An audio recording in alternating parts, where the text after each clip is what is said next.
We are live. Back again. With another churros, a D-spot, a little bit of beats and vibes. Yes, we are back. It is Monday, the 20th of May. And it's time for a little chat, isn't it? A little churros coming your way. Welcome.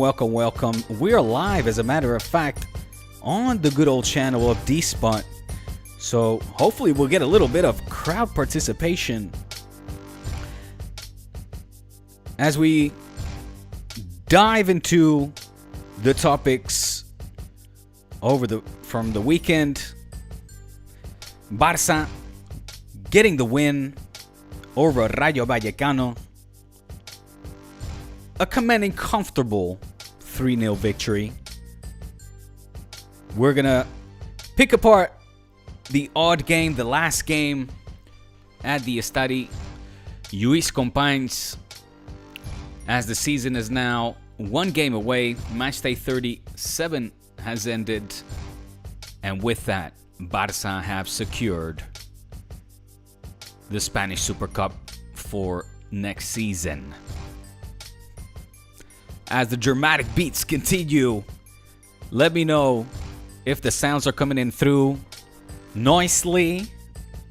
We got the first viewer in the house. Just want to make sure that the levels are good. I didn't really get a time to test it, and I would like to get into the thick of things nice and fast without having to stress too much about the sounds. All right. Thank you, A. Giles, for the beats. As always, there is so much to uncover. I got new fresh beats. Hey, Giles, my friend, it has been a long time. We need to get back in touch so I can give you proper credit. But the music and the beats that you're enjoying is of a very fine producer, old friend, and now also on Churros. So, yeah, let me know as I'm kind of waiting for the people to get in here. Sit back and get comfortable. I want to make sure that the levels are good. I know that I can hear chats coming in. So let me make sure if I can get a glimpse of the chatteroo. And like I said, we're going to talk the result, of course, and we're going to address the elephant in the room. I can't tap dance around it. Amidst the circus, against all odds, I would say, Xavi secures second place. Barça now on 82 points, I believe. 82 or 85? I think it's 82. And with that, I was reading somewhere that with 85 points, if we're able to beat Sevilla next week, we would have won a fair share of league titles in the past. And I say that with all the intention of giving credit where it is due. Xavi, we are with you, my friend. I can't fucking get the chat up. And if you see me struggling, it's because I can hear some chats coming in, but I cannot pull up the actual chat. Here it is. There it is. All right. Guys, for those of you commenting in the live section, thank you for the likes. Keep the likes coming, but also let me know if the levels are coming in nicely. Meaning the mic, but also the música. La música. ¿Me entiendes? Que los niveles sean adecuados. All right? I would appreciate that. Audio is good. That's what I wanted to know. Gary, what's happening? Finally caught one of these lives. Keep up the great stuff. Gary Sherman, thank you always for your encouraging words. I see, who's this? Bilal Yakub. Congratulations securing second place. Hey, it's not something we're going to be celebrating. So I appreciate the positive message, but and it was important. I'm not going to lie. It was important. It was, of course, the last objective that we had was securing that important second place spot, at least to kind of like try to find some ground of some bottom.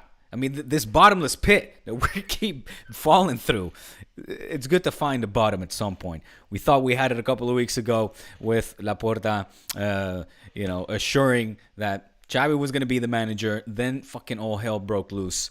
And, all I want, like the last straw would have been losing out to second place to Girona.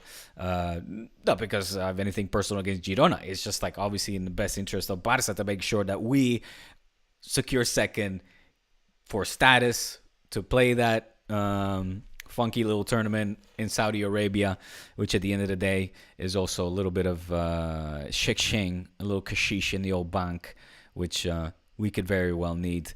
Shushank, is Messi going to win the Ballon d'Oro again?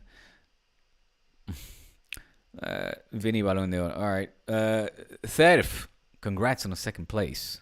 I'm glad you guys secured a place in the Supercopa so Vinny can get another hat trick. Very nice. All right, Madridistas in the house. I'm hoping that at least on D spot, I'm going to get a good balance between culés and y'all Madridistas, y'all merengues. All right. Bilal Yakub saying, I want to do a super chat. Can you please also add super chat option? God, of course. Shit like this, man, is what's holding me back. I finally figured out how to get off the parental lock so that you guys can comment again. I don't know how. Well, I figured out in the end it was the kids having the kids option marked that was preventing you guys from commenting. Now I need to figure out how. I thought the super chat was already activated though, Bilal. There's no culé here, bro. There's going to be culés, all right? D-Spot was founded on culés following me. Barça fans, all right? International ones, local ones. The 1,000 subscribers, the base, the foundation of D-Spot, this channel, was culés. Have they checked out since then? Well, a lot have. It's good to have you, Madridistas. But here we go. We got a super chat. There you go. Thank you, my friend. Thank you so much, Jakub. Here it is.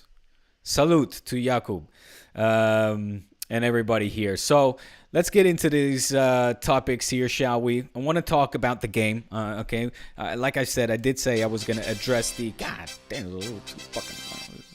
I did say that I was going to address the elephant in the room, and I will. Actually, hold on, man. That's a little too serious tone. Let me have the usual opening song play while I just pick apart the game a bit because I thought it was interesting, okay?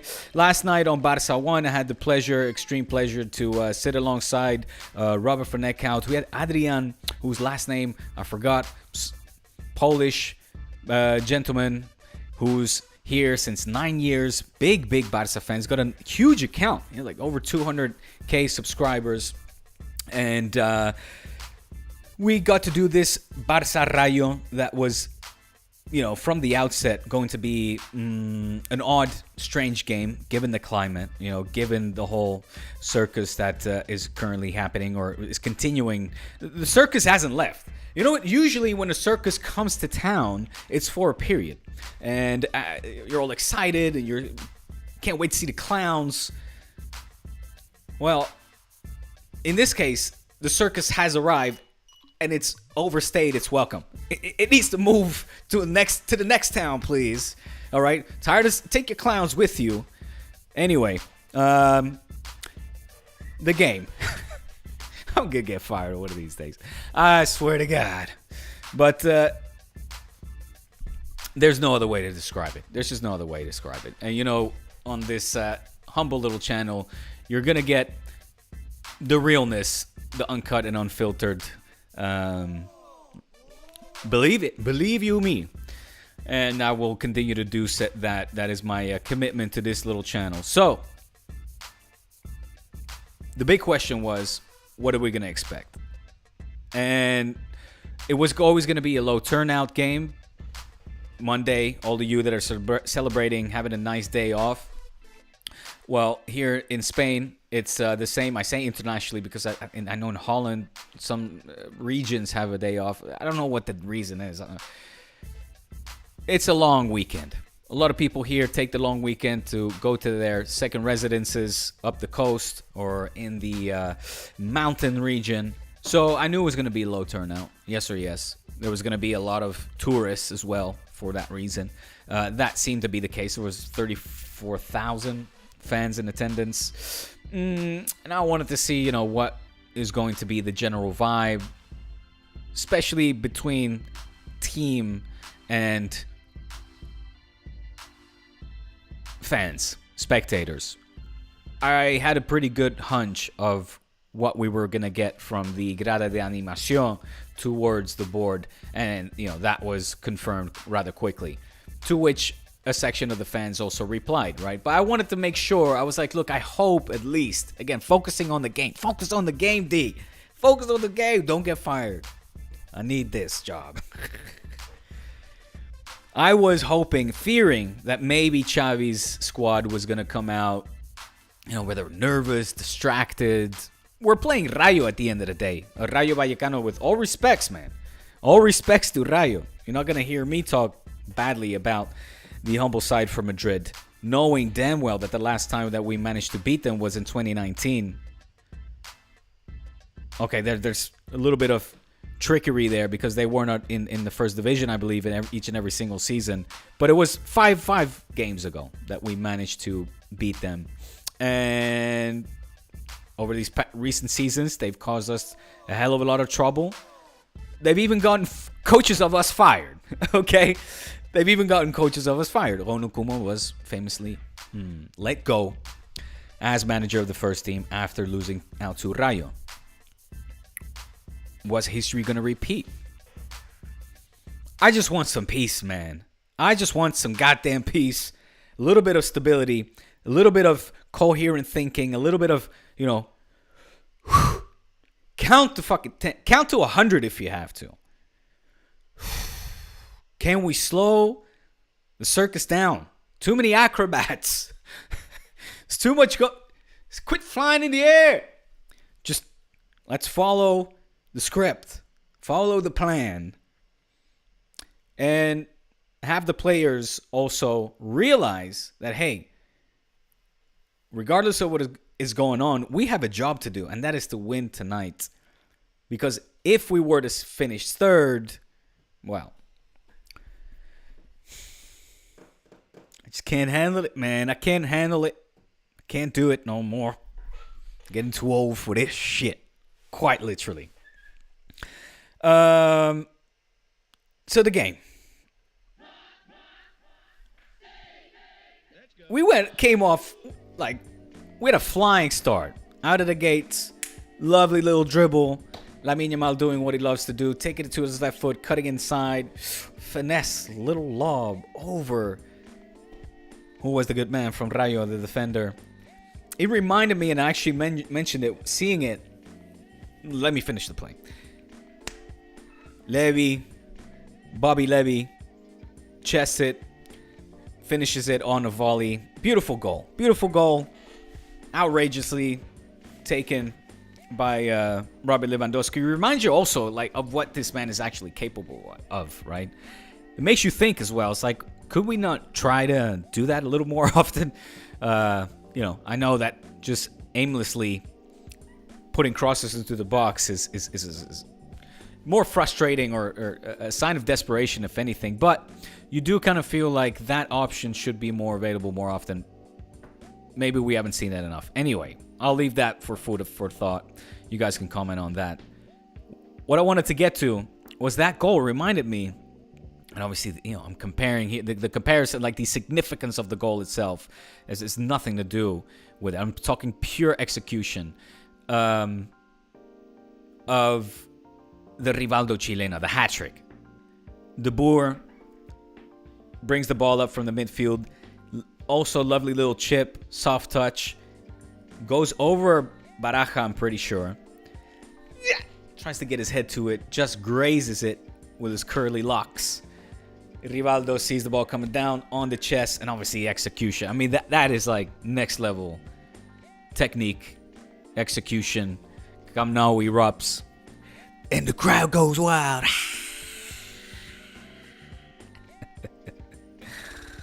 Oh boy. But it just made me think of that. Thank you. I appreciate the applause. Obviously, in terms of significance, had nothing to do with it. But lovely.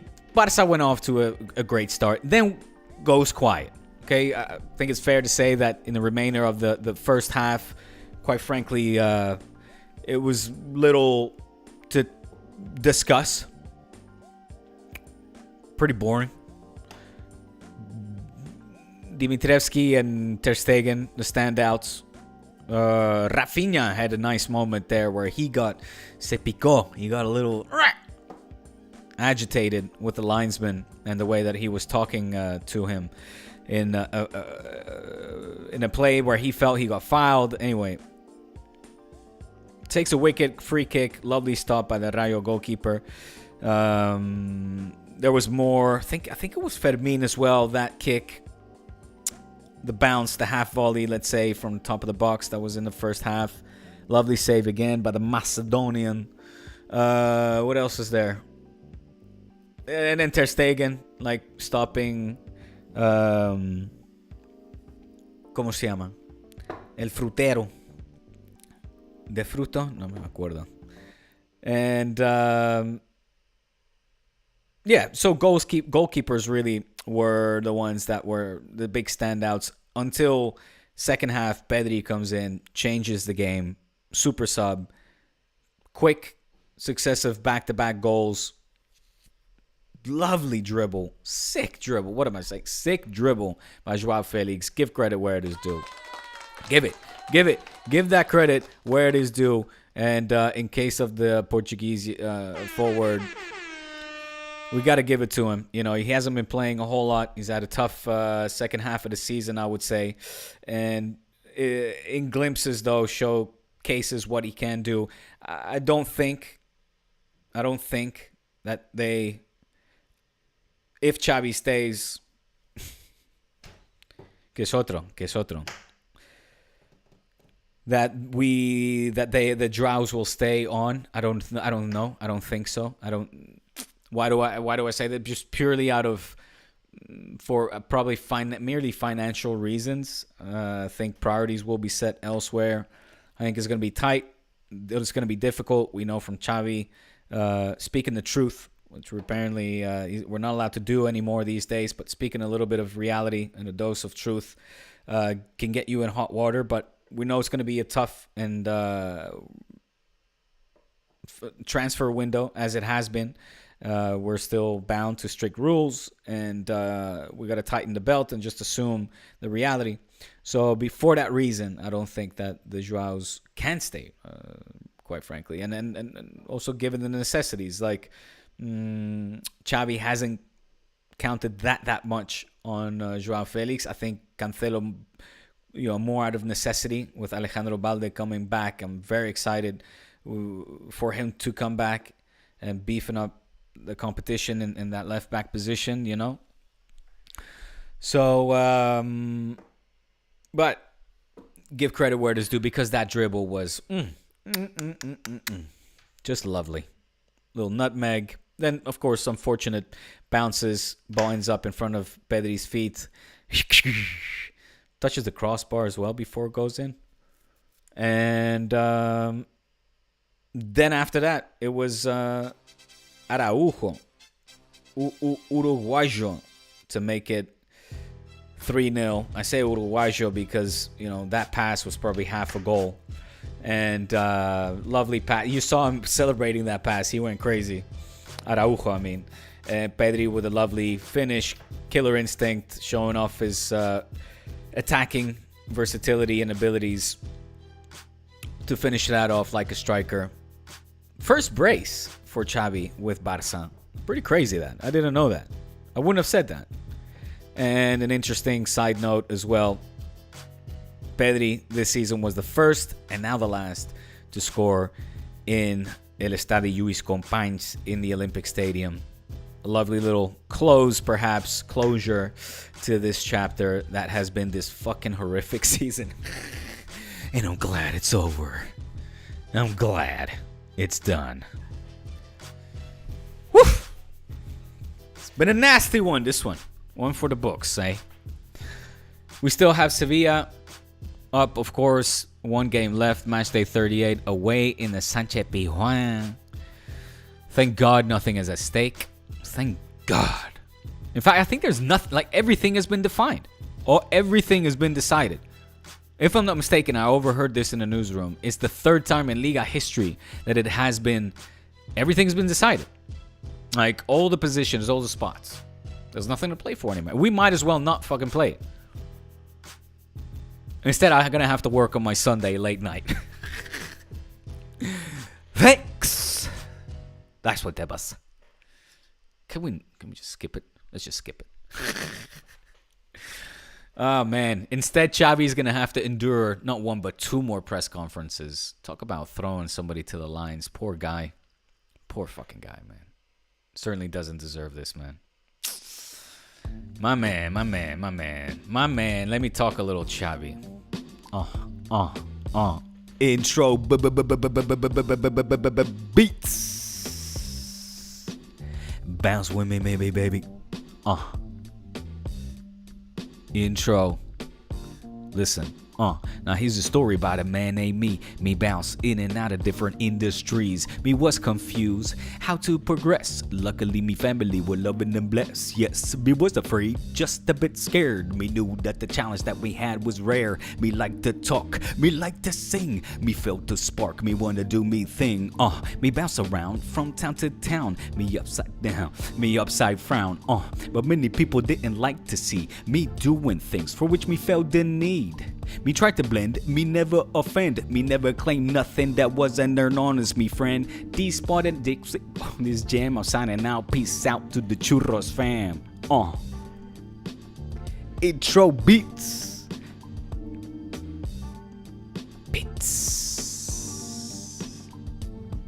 You know when an intro bit hits you, when an intro beat hits you, that shit just hits different.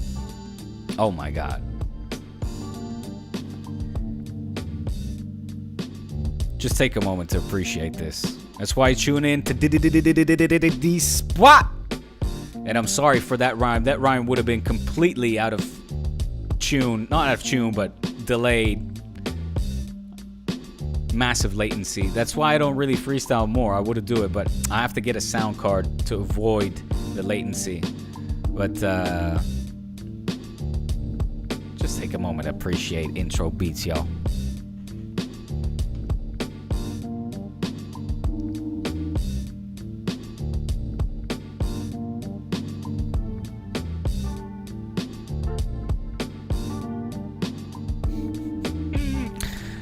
Thank you for your comments. Keep them coming.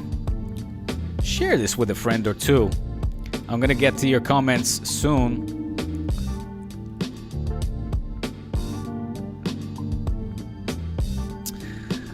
Yeah. All right, let's get into some hot waters, eh? Let's get into a little bit of hot waters. Well, I mean, look, I'll just say this. Nobody knows what the hell's really going on.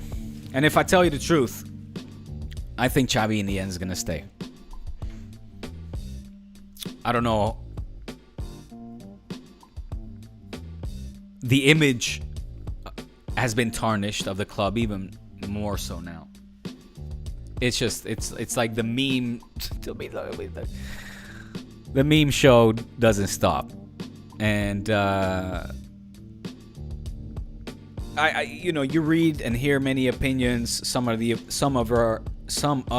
opinion that yes or yes, regardless of whether this news was leaked, is true or false at this point in time, because you, as head of the club, maximum responsible, haven't come out yet to deny the allegations when it's easily done and quickly done. Swift action has been taken many times with other things in the past.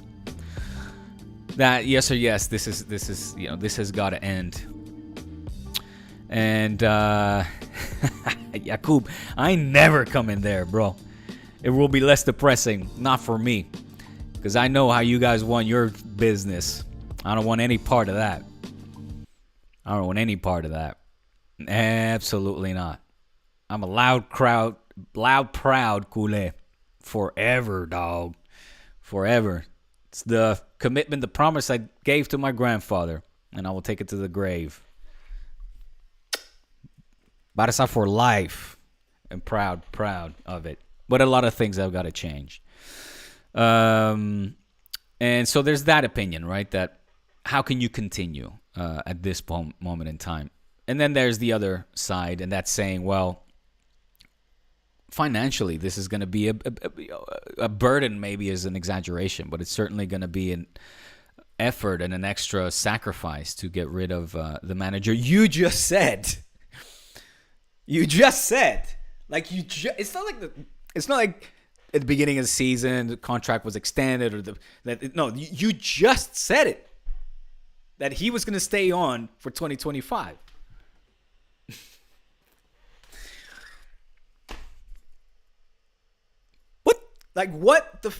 What happened? What happened? What is actually going on? Who's running this shit? Who is running this shit? Oh my God, so many questions. I hope we get an answer. I hope we get an answer for it. I hope we get an answer. I really would love to get an answer. What is going on, folks? Who's running this joint? Because shit's just crazy. Shit is crazy. And something's got to change. Something has to change very, very, very soon. What is going to change? What are my hunches? Obviously, my opinion, personal opinion, is just that, isn't it? It's just opinion. Is nothing. Nobody really knows anything at the moment. I think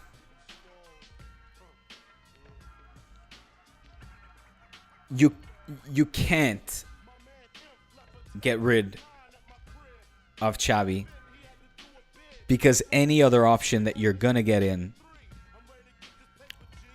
will not be able to deliver better given the current circumstances than Xavi. And I wholeheartedly believe that. I do. Do I think that Xavi has to improve in areas and that this team has room for improvement? Of course, absolutely. It doesn't mean that you settle and say this is the best we got. Even though, like I said, I did read that 85 points in previous seasons would have won you like 80 or 70-something% of league campaigns in the past, right? And I'm saying 85, obviously, yes, presuming that Barça will walk away with 3 points from Sanchez Pizjuan, which isn't a guarantee, but it's there on the table. Now, I say that as to keep things in context, right? And given the circumstances, knowing that you have a sporting director that is, quite frankly, not really on the same page. And we know that, again, just by listening to the information that is given to us from the protagonists themselves. This is not opinion-based stuff, but listening to how Deco answers certain questions by media outlets during games that don't coincide and, in fact, contradict with things that Xavi said. I'm referring to something that was said that took place earlier in the season. Or now, when we hear Xavi talk about for example, Vitor Roque, whose name you gotta say Vitor Roque. You can't say Vitor Roque. It's Vitor Roque. But I'm also for saying Rafinha and Helmagi.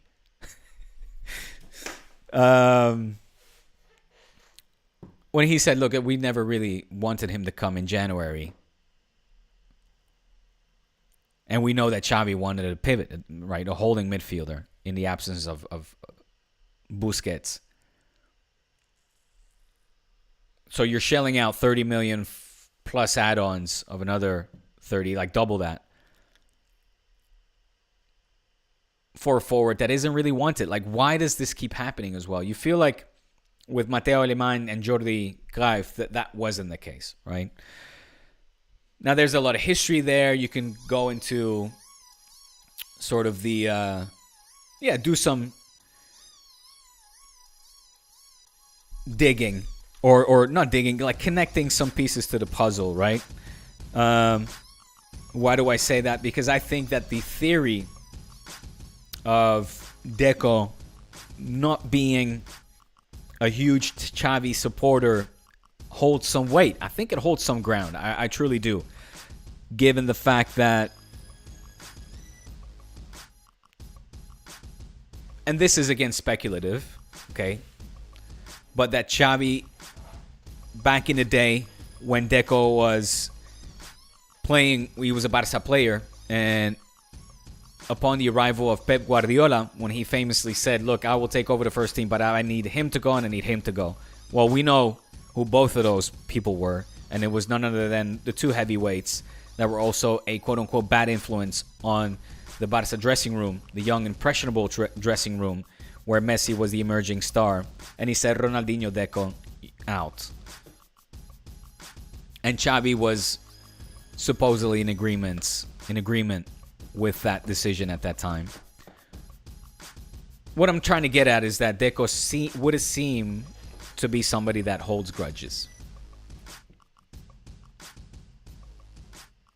That's sort of the conclusion that you're left with.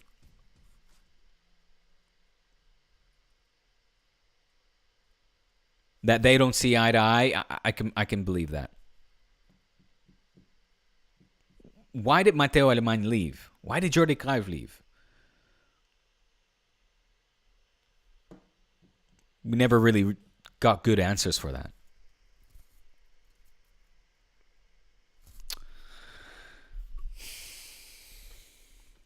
I'm treading hot waters, folks. I'm treading hot water. And I want to get to your questions. As how long has it been? Half an hour. I hope you guys are enjoying this churros here on D-Spot. Beats and vibes. Beats and vibes. Let's get the beats going, shall we? I do enjoy the old beats. Let me get to some of your questions. Thank you guys for participating here. Thank you all for liking it, for sharing it with your culé or madridista friends or family or colleagues. Why not? Here we go. So I went through the first ones. Shushank, you're saying, Diego, are you keeping up with the Kendrick versus Drake? The beef. The old tasty beef. You know what? I have been keeping up in a sense that I've heard the songs. I haven't dissected the songs. The songs are bangers. I genuinely am enjoying this beef so much for pushing both of these very talented artists to their very best, to their new limits, new heights. Especially in the case of Kendrick Lamar, because it's bing, bing, bing, bing, bing. That was a knockout. It's been an exchange of punches in the form of songs, battle rap, beef songs. And it's been hugely enjoyable, but I need to dissect it further because it kind of, to be honest, like a lot of it goes right over my head. Like, I mean, I know a few things about, the Drake and his little inappropriate, how do you say that? Interactions with minorities or attraction to them. Which is fucking horrible. May I say that as well? Drake, get your fucking shit together, man. Honestly to God. That shouldn't be something that people could attack you with. It's disgraceful. And his comeback was very weak as well. Like, he said something along the lines like, well, at least I'm not in jail for it. Well, dude, I'll drive you I'll drive you to fucking jail because that's where you should be if you're fucking around with minors. Jesus Christ. There's a lot of people that do a lot of bad shit that are in jail. That doesn't justify them doing the bad shit. You understand what I'm saying? So, I mean, for me, I've been a fan of both. Kendrick, for me, is up there now with we're talking GOAT debate. Maybe that's a stretch, but he's in my top 5, I would say. I always hate doing this, especially with hip hop. It's so close and dear to my heart. And to choose 5, over these years, I'm 40 plus now. It's been a long time I've been listening to this, and I've had from the Fat Boys in the late 80s that got me into it, to even the Hammers, the Vanilla Ice, then finding out early Dre, Snoop, And that's really, I mean, NWA, Two Live Crew, Salt and Pepper, Tupac, Biggie. It just explodes from. I mean, the '90s was just insane. Goody Mob, Mobb Deep. I mean, Wu-Tang. Jesus Christ, I could sit here all day. Far Side, literally, and give you so many of my favorite artists of that time period, the '90s alone. And my introduction to it all, but it's like, my point is, like, I'm very hard pressed. I couldn't give you like a top 3, top 5. I would have to sit there and be like, it would change like every single day, quite honestly, as well. But all this to say that Kendrick, he's up there, and I've enjoyed Drake's music too. I have, some of my hardcore hip hop friends, they are very say purists, and I respect that. They'll make fun of me enjoying the odd Drake song here and there. I genuinely do. I don't have a problem admitting that. Primo, Gangstar. I mean, like Pete Rock, Q-Tip, Tribe. Could go all day. Listing my favorite artists here. But all this to say as well that I hugely enjoyed this beef. I want to hear it more. I want to find out. I want to understand exactly where they are attacking each other. I feel like Kendrick just takes it up a notch.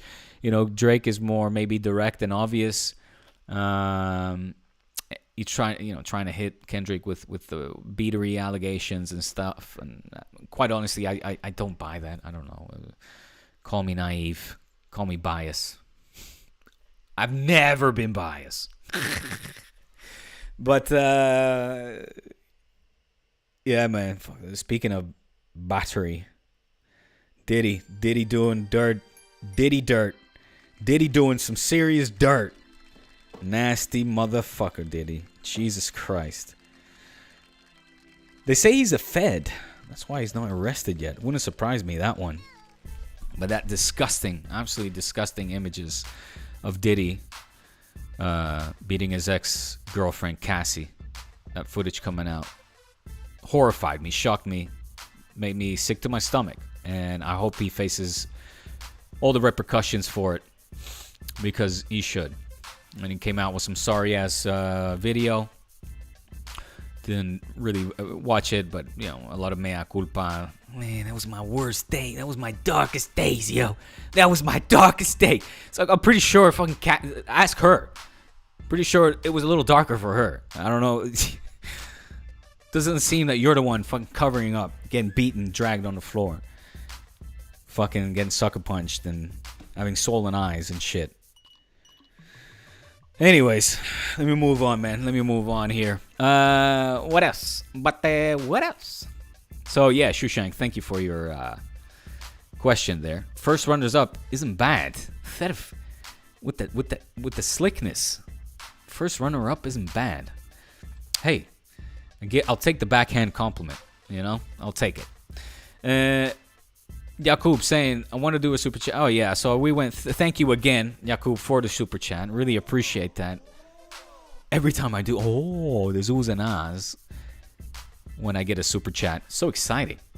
So thank you for that. Thank you for the support. Honestly, you guys, I mean, quite frankly, I do this podcast because I love podcasting, because I love Barça, because I love what I do. And it's a passion, and having you guys on board and interacting like this, it's a plus for me too. And it makes it a lot more enjoyable. Especially on a space that is my space. It can get a little frustrating when it's predominantly Madridista minions that lack of respect. They no respect. No respect. I don't like that. And I want to keep the Churros Twitter account, keep that more balanced as well. Otherwise, it just takes away from the fun for me. Anyway, moving on. Let's go. I got to be wrapping this up soon. I think 40 minutes is a nice little... That's a nice sign off. Let me get to the last question. Oh, you guys have been filling up the comment section. Let me get through this here. Not a single Kool-Aid to be... No Kool-Aid here, dude. Yeah, well, why don't you share? I know you got some culé friends. Don't even try. I think you have more Madridistas listeners here. We love you. Well, listen, on here, I'm telling you, the core, the foundation is culé. On Twitter, the vast majority of my followers are Madridistas. There's no doubt about that. Guys, this is a Barça stream. Don't mention Guler. You can mention him. I don't mind. We love you, though, he says the Madridistas. Well, I appreciate all of you respectful Madridistas as well. You guys are more than welcome and ask about Guler. Shushank saying, what year is the Barça shirt on your wall from? It looks classic. It is a classic, my friend. It is. It most certainly is. It's from 82. And check out. I mean, I can't bring the camera over now. But you'll see a signature here. Let me see if I can... No, you guys are going to get the oohs and the eyes in a minute. Because check this out. It has a signature on it, okay? How can I zoom in? I have the loop around the camera, and I have to do some circus type shit to get it off of the camera and without it falling. I can't do it now, but it's signed by Diego, El Diego. La pelota siempre al 10. El 10 de Diego. Diego Maradona signed this shirt. And I got it framed, and it's an absolute beauty. And I wish it would have had a more glorious history at Barça, but at least I can say, it's Diego. It was a gift from me, to me, I should say, and I very much appreciate it. If only he had more time and less injuries, I would say as well, more favorable conditions. Because Jesus Christ, were they going for ankles in them days? With Menotti, man, as coach, Diego and Schuster and Menotti as coach, if they were healthy, if that is a big what if that doesn't get talked about more. What if Diego was healthy? And by that I don't mean his off the pitch habits, which you could argue also, but he was in his prime, mid-20s, early mid-20s, and the dude suffers some serious injuries, permitted as well at the time. Had he not suffered that, had the conditions been better also around the entorno, then we would have seen a more glorious history of the late great Diego Armando Maradona at Fútbol Club Barcelona. Never forget that Gaspar was the person that allowed that one to happen. So, but at least we can say he's part of our history. But so that is the shirt, my friend. Who will you support in the Champions League? Jakub, are you seriously asking me that? Jakub, you don't know me. You say you know me, but you don't know me if you're asking that question. Honestly, unless it's just for shits and giggles. Well, you should know that answer. I'm not even gonna grace it with an answer, Jakub. Sorry. Suman, who is the player you dislike the most at Helma G? At the moment, it's got to be Vinny. It's Vinny, no doubt. Ooh, it just is. I dislike it. I also think he's your best player. After Bellingham, I think Vinny. There's moments where he's on par, and moments where he's better. So one of your top two best players. But no me cae muy bien. Esa es la verdad. Jakub, never coming to the white side. Nunca. Why is Laporta considered a good president when most of the success... Oh, Pranav, you're making a big mistake, my friend. Big mistake. That is incorrect. Most of the success did not come in the Rosé era. That success, that foundation was all laid. The bricks were laid thanks to Johan Cruyff, Chiqui Begiristain, could say Soriano as well. And in that era where Laporta entrusted initially Frank Rijkaard and then placed the bets on Pep Guardiola and stepped back and said, you guys deal with that. I will keep myself busy with business matters and leave the sporting decisions to you. Don't forget that Sandro Rosé wanted Scolari, was it? Wanted Mourinho. Didn't want to bring in, wasn't partial to bringing in Davids in that initial season. Wanted to sack Rijkaard and get in, what was it? Sevilla striker. Adriano, was it?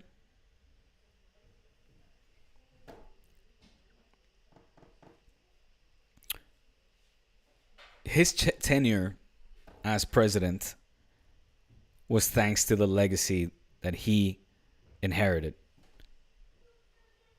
I will credit him Ronaldinho and probably some other Brazilians, but Neymar.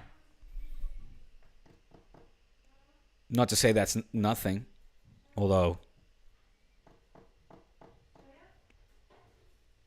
you mean the Neymar affair, the transfer splatter. I would love to see a documentary on that. Maybe I should make one.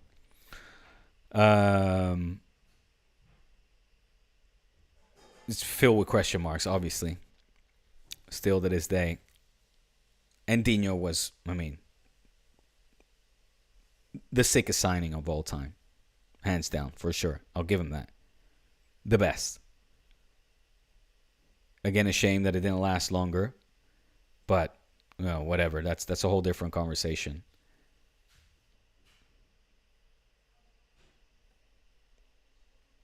Anyway, the family's back. And I wanted to keep this at 40 minutes. How we're doing? 47. Let me get through some more questions and wrap this up, okay? Pranav saying, I looked up Barça president list and I actually didn't know Laporta was president only until 2010. Yeah, man. Come on, man. My friend. Why did he lose the elections to Rosé? Well, there was a moción de censura. There was a vote of no confidence that was held that kicked Laporta out eventually. Bilal, Jakub, hope you guys get better soon. Yeah, we got to get that rivalry back to what it needs to be for sure. And I insist, I don't think we're far away from it. This crop of young players is hugely exciting, and I love it. I believe in this, man. Fermin, Gavi, Lamine Yamal, Alejandro Balde.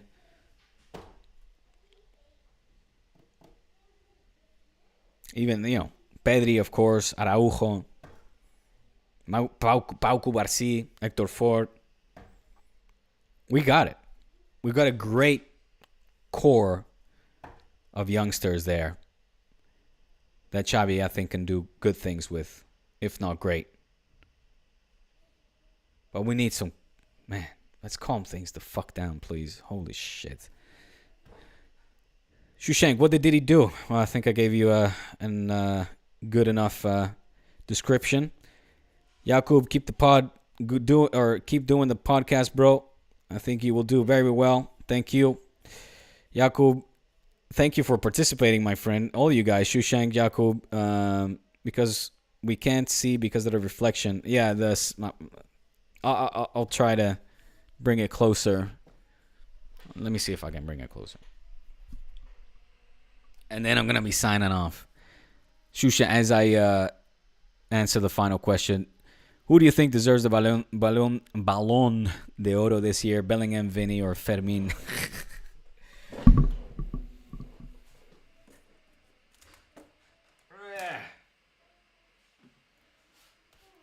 There it is.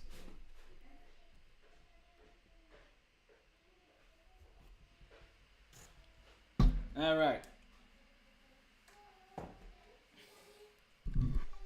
And with that, dear listeners, I bid you farewell for another churros. And I hope you enjoyed it. I certainly did. Kian, keep living it up. By the way, and I will say this, I didn't know him, but and knowing that there's a large portion here of Managing Madrid listeners, a shout out, big respect, and my sincerest of condolences to Om, his family, friends, loved ones, all of those that are affected. Horrible news. Like I said, I didn't know him. I just knew of him as in, that he was a prominent figure for that matter, for the Managing Madrid community. And very sad to learn of his passing. So I say that now because I'm remembering Kian. This is a duo podcast, of course. Kian, who's still away traveling. So my friend, my brother, have a good one. Have a good trip. And we'll see you on the flip side. Peace out. Follow us on patreon.com/churros y tácticas for the Patreon edition. Coming to you at the end of the week. Bye-bye now.